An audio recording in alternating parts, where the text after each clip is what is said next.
We've got a special episode for you today. This is an apple dumpling with a special surprise inside. It's from a 1792 cookbook called The London Art of Cookery by John Farley. Thanks for joining us today. So in the past, we've done an boiled apple sort of dumpling pudding before, but we had trouble with the method. The dough kind of bunched up on one end, the apple ended up on one side or the other. The interesting thing about John Farley's recipe here is that he addresses this very topic. He wants to get this dough to be very evenly around the apple, and he's got a special little insert that we will talk about here. Let's get started. So we're using Golden Delicious apples today. This will serve probably 1 to 2 persons per apple, and I've already pared and cored this apple. Now again, the trick here is that we're trying to get this dough to fit around this apple without having great big problems with lumpy parts. We want it to be nice and even and fairly thin too. John Farley calls for a very simple paste, a kind of dough pastry to go around this apple. We've done a simple paste in the past. I'll make sure to put a link to that episode, but really this is just your average everyday pie dough, right? And we've cut 2 circles, probably about 6 inches in diameter for our apple. And this is the trick. He wants us to actually make 2 circles to go around our apple. And you can see here, we're just gonna pick up our dough and hold it in our hand, and we're gonna place this apple right in the center of it and then wrap this around just halfway around the apple, trying to get all the little crimps and everything worked out very evenly.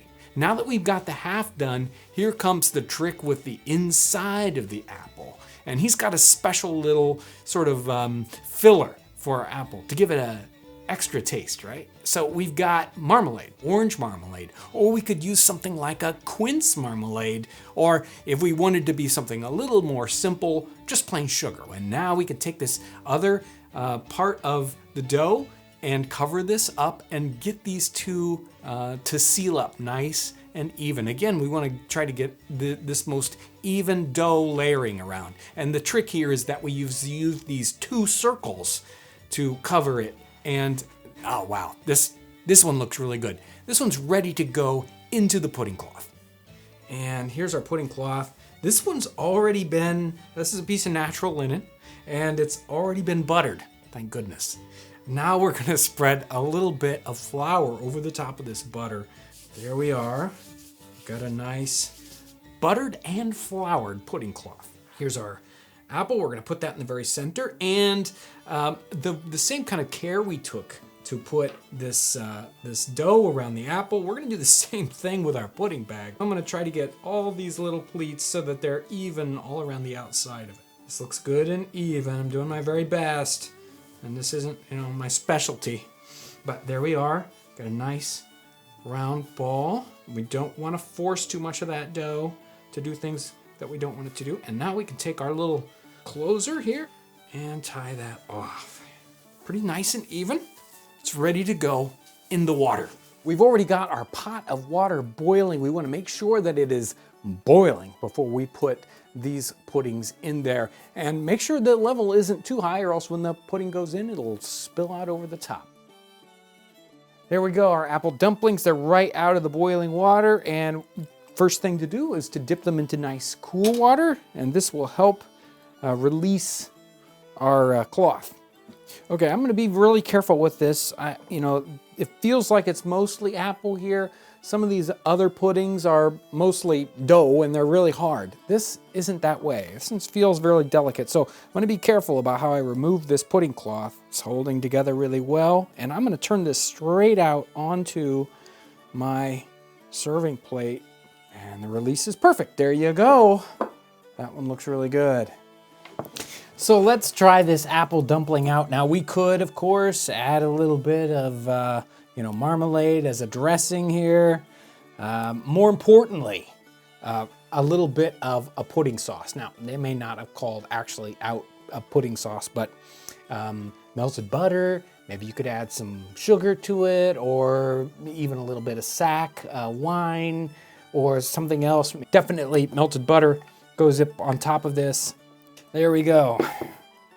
And let's find out just what this tastes like.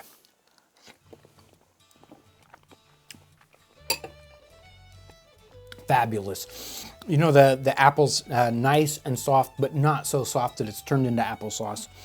We've got this great, a little bit of the orange marmalade flavor in there, that it was in the core, you know, and that's helped soften it up, sweeten it up. And our dough is cooked to perfection. It's not hard. It's still in a wonderful state and has great flavor to it. I'd eat this all day long. Such a fun dish and really, really simple, really. I mean, you just need the apples, some orange marmalade, and a little bit of pastry dough. And you can make these fun little boiled puddings. Tasty, tasty, wonderful pieces. And they can be done, you know, in your regular kitchen at home. You could even do these out in the field if you're at an event and you want to demonstrate these great flavors. And simple to do. I really encourage you to try these out. These are excellent historical dish and very, very tasty. I want to thank you for coming along today as we experiment, as we savor the flavors and the aromas of the 18th century.